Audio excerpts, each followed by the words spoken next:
Hi friends, grooming சென்டரில் இருந்து ஃப்ரூட்டாக பேசுகிறேன்.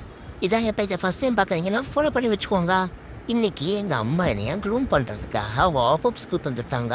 இவங்க தான் என்னோடய க்ரூமர் அபியத்கால் சூப்பராக பொறுமையாக க்ரூம் பண்ணுவாங்க ஃப்ரெண்ட்ஸ். ஃபர்ஸ்ட் நெயில்ஸ் கட் பண்ணிவிட்டு அதுக்கப்புறம் கண்ணுக்கிட்ட டிஸ்டர்பிங்காக இருந்த முடியெல்லாம் ரிமூவ் பண்ணிட்டாங்க. அதுக்கப்புறம் நான் பாத்திங் செஷன் போயிட்டேன் ஃப்ரெண்ட்ஸ். தண்ணி ஊற்றும் போது பெருசாக எனக்கு தெரியாது ஃப்ரெண்ட்ஸ். ஆனால் ஷாம்பு கண்டிஷ்னர்லாம் போடுறப்போ கொஞ்சம் காண்டாக தான் இருக்கும். கொஞ்சம் ஓவராக துள்ளிட்டு துவறிட்டு தான் இருப்பேன். கொஞ்சம் பயம் காட்டுவேன் எல்லோரும் பயந்துருவாங்க.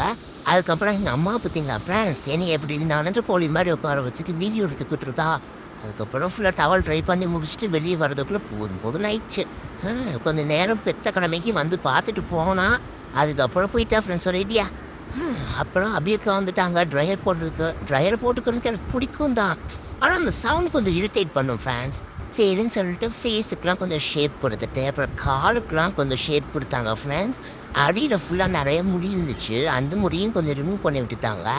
இப்போ கொஞ்சம் அழகாக கொஞ்சம் ஜம்முன்னு இருக்கு. என்ன பார்க்குறதுக்கு காதுக்குள்ளே இருக்கிற எக்ஸ்ட்ரா முடியை என் ஆத்தாக்காரி சொல்லி அவ்வளோத்தையும் டிங் எடுத்துட்டாங்க ஃப்ரெண்ட்ஸ். அபியக்கா காது வலிலாம் பிச்சிருச்சு. அபியக்காக்கு ஒரு பாயை சொல்லிட்டு கடையை 2 ரவுண்டு போயிட்டு அப்படியே பில்லை கட்டிட்டு கிளம்பிட்டேன் ஃப்ரெண்ட்ஸ். Bye friends.